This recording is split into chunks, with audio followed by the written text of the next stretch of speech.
ऋतु, वर्षा, अमन और सौरव अच्छे फ्रेंड होते हैं। चारों साथ ही ऑफिस में काम करते हैं और छुट्टी मिलने पर साथ में एंजॉय करते हैं। सभी को सिगरेट पीना, नशा करना और ड्रग्स लेने के आदी होते हैं। चारों अपनी लाइफ एंजॉय करने में यकीन रखते हैं। अरे यार, कुछ दिनों से वर्कलोड इतना ज्यादा बढ़ा हुआ है, मत पूछो। इस काम के चक्कर में तो हमारी आधी जिंदगी ऐसे ही गुजर जाएगी। क्यों ना इस वीकेंड हम लोग कुछ धमाल करें? हाँ चलो, पब में पार्टी करने चलते हैं। अरे नहीं यार, पब तो हम हमेशा जाते रहते हैं, इस बार कुछ हटके करते हैं। वीकेंड आ जाता है। अमन पार्टी करने के लिए सबसे ज्यादा उतावला हो रहा होता है। उसे नशा करने का बहुत शौक था और वो जब ऑफिस कामों से फ्री होता तो नशा करने लगता था। इस बार पार्टी करने के लिए मैंने पूरे कार की डिग्गी फुल करा रखी है। क्या यार अमन, तू भी ना इतनी शराब पिएगा तो क्या होगा तेरा? अरे यार, मौत से इतना क्यों डरना, जितने दिन जीना है मजे से जीना है। वीकेंड की छुट्टियों पर चारों गाड़ी से निकल पड़ते हैं। रात भर दारू पीकर तेज रफ्तार में गाड़ी चलाते हैं और लाउड म्यूजिक बजाकर डांस करते हैं। अमन नशे में चूर होकर गाड़ी चला रहा होता है। उसे कुछ सही से नजर नहीं आ रहा होता। चारों शहर से काफी दूर निकल चुके होते हैं और वो चलाते चलाते एक पेड़ को ठोक देता है। वहां पर चारों तरफ जंगल होता है। अरे यार अमन, ये क्या किया तूने? सुनसान काली रात में अब हमें मैकेनिक भी नहीं मिलेगा यार। यहाँ से जाना भी कौन चाहता है? मैं तो इन जंगलों में खो जाना चाहती हूँ। इसे तो पूरी तरह चढ़ गई है। अब इन दोनों को रोकना मुश्किल ही नहीं नामुमकिन है। अमन और रितु जंगलों में इधर उधर घूमने लगते हैं। तभी उस जंगल के बीच एक कब्र होती है। वो कब्र देखने में बहुत पुरानी लग रही थी और उस पर उर्दू में कुछ लिखा हुआ था। कब्र पर छोटी छोटी घास उग गई थी। अरे ये क्या चीज है? ओ भाई, तू कितने सालों से अंदर पड़ा है? तुमने अपनी लाइफ एंजॉय करना मिस कर दिया। ना ना ना ना, मैं ऐसा नहीं होने दूंगा। तू मरने के बाद भी दारू पिएगा? इतना बोलकर अमन उस कब्र पर एक पूरी की पूरी दारू की बोतल गिरा देता है और उस कब्र के ऊपर चढ़कर नाचने लगता है। हमें ऐसा नहीं करना चाहिए। प्लीज अमन को रोको। हमें नहीं पता ये कब्र किसकी है और ये इस जंगल में क्या कर रही है। अमन को रोकना अब पॉसिबल नहीं है। तभी उस कब्र के अंदर से कुछ आवाजें सुनाई देती है। अरे दारू पीते ही इस मुर्दे में भी जान आ गई। तभी उस कब्र के अंदर से कुछ आवाजें आने लगती है। उस कब्र के अंदर से ऐसी आवाज आ रही थी मानो कोई अंदर से धक्का दे रहा हो। तभी अचानक वर्षा को लगता है कि अमन के साथ उस कब्र के ऊपर कोई और भी खड़ा है और वो उन चारों को देख रहा है। ए, वहाँ कोई है। अभी अभी मैंने वहाँ किसी को देखा है। ए, जो भी है सामने आओ। हमारी वर्षा मैडम तुम्हें अपना दिल दे चुकी हैं। तभी अचानक वही पास के पीपल के पेड़ की लटें नीचे आकर अमन को खुद में लपेटते हुए ऊपर की ओर ले जाने लगती है।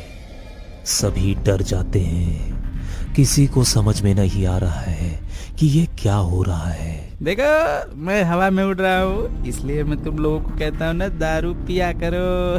तो तुम लोग भी बिल्कुल बेकार हो। धीरे धीरे पीपल की लटें अमन को खुद में जकड़ने लगती है और उसे ऊपर ले जाकर ऊपर से नीचे छोड़ देती है। अमन उस कब्र के ऊपर गिरता है और उसके शरीर का एक एक अंग अलग हो जाता है और तुरंत ही उसकी मौत हो जाती है। ऋतु, वर्षा और सौरभ ये देखकर डर जाते हैं। अमन, क्या हो गया तुम्हें? आंखें खोलो। भागो यहाँ से। हमने यहाँ पर आकर बहुत बड़ी गलती कर दी है। हमने इस कब्र में सोई आत्मा को जगा दिया। अब ये आत्मा हमें नहीं छोड़ेगी।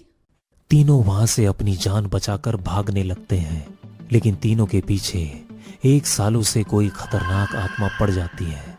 अचानक से वहां पर तेज हवा चलने लगती है और सारे पत्ते उड़ने लगते हैं। तीनों एक दूसरे से अलग हो जाते हैं। ऋतु नशे में भागते हुए उस कब्र के पास वापस पहुंच जाती है। अरे मैं वापस यहाँ कैसे पहुंच गई? तभी अचानक अमन के शरीर का बिखरा हुआ हिस्सा अचानक जुड़ने लगता है और वो किसी खूंखार प्राणी की तरह बन जाता है और वहां रितु के पीछे भागने लगता है। रितु वहां से अपनी जान बचाकर भागती है। अमन, होश में आओ, मैं तुम्हारी दोस्त रितु। अमन दौड़ते हुए रितु का गला पकड़ लेता है। अमन रितु का गला पकड़ते हुए उसे पेड़ के ऊपर टांग देता है और रितु की गर्दन एक नुकीली डाल में फंसा देता है। रितु का शरीर उस पेड़ से लटक जाता है और वहीं पर रितु की मौत हो जाती है। रितु के शरीर से खून बहते हुए नीचे की ओर गिरने लगता है। वर्षा जंगल में भागते भागते उसी पेड़ के नीचे पहुंच जाती है जहां पर रितु की लाश टंगी हुई होती है। सौरभ, रितु, कहाँ हो तुम दोनों? मुझे बहुत डर लग रहा है। तभी वर्षा के ऊपर खून की बूंदें टपकने लगती है। वर्षा खून की बूंदें देखकर ऊपर देखती है और वो रितु की लटकती लाश देखकर घबरा जाती है और चिल्लाने लगती है। रितु, तू भी अमन की तरह हम लोगों को छोड़कर चली गई। तभी अचानक रितु का पेड़ से लटका शरीर हिलने लगता है और उसकी लटकी गर्दन सीधी हो जाती है और वो अपने हाथ से पेड़ को पकड़ते हुए वहां से निकल जाती है। वर्षा ये देखकर बुरी तरह घबरा जाती है और वो वहां से भागने लगती है। भागते हुए वो सौरभ से टकरा जाती है। अच्छा हुआ सौरभ, तुम मिल गए। रितु, उस आत्मा ने रितु को भी नहीं छोड़ा। हम सब मारे जाएंगे। हमें यहाँ आना ही नहीं चाहिए था। चलो भागो यहाँ से, मैंने यहाँ से निकलने का रास्ता देख लिया है, चलो मेरे साथ। मैं मरना नहीं चाहती, मुझे यहाँ से बाहर निकलना है। सौरभ वर्षा का हाथ पकड़कर भागने लगता है। उस अंधेरे जंगल में कुछ भी नजर नहीं आ रहा था। दोनों बस भागते जा रहे थे। तभी वर्षा देखती है कि वो दोनों उसी कब्र के सामने आकर खड़े हो जाते हैं। सौरभ, तुम इस जंगल से निकलने वाले थे ना? लेकिन ये कब्र तो... तब वर्षा सौरभ की ओर देखती है। सौरभ के चेहरे पर उसकी आंखें नहीं थी। ये देखकर वर्षा पूरी तरह घबरा जाती है।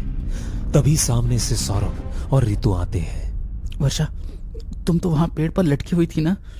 सौरभ, रितु मर चुकी है।